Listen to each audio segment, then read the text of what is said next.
The news at 6 begins with breaking news right now, an update in the case of Kilmar Abrego Garcia. Thanks for being here. I'm Larry Miller. And I'm Leslie Foster. A hearing in that case just wrapped up within the last couple of hours. A judge is deciding whether to lift a court order that stops the government from deporting Abrego Garcia to Liberia as his immigration case plays out. Our Randy Hildreth listened in on today's hearing.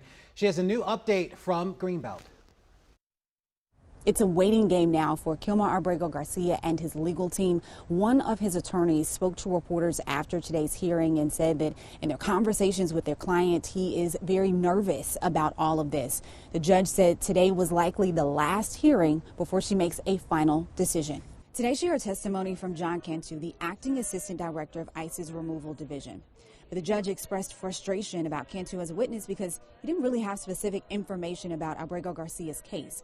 At one point, the judge told federal prosecutors their witness, quote, knew nothing, and he didn't know the meaning of the words in his own affidavit. Now, Cantu testified he was told by the Department of State attorneys that Liberia agreed to house Abrego Garcia and that Costa Rica was off the table. But he also testified that he didn't have specific details about those negotiations. Abrego Garcia's legal team picked apart Cantu's testimony as well, along with the fact that they say a completed final order of removal was never created for their client. But prosecutors maintain Abrego Garcia had a removal order, and they say they've done their due diligence to make sure he'd be safe if deported to Liberia. After today's hearing, Abrego Garcia's team had this to say. The government's trying to prove that they can do whatever they want, whenever they want, to whomever they want, and judges in black robes have nothing to say about it.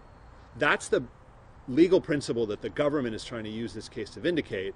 And of course, the flip side of that coin is, our legal contention is that no, in fact, due process applies to all persons within the United States, whether citizen or non-citizen. That court injunction stopping Abrego Garcia's deportation remains in place as the judge makes her final decision. We don't have a timeline on when that final decision could come.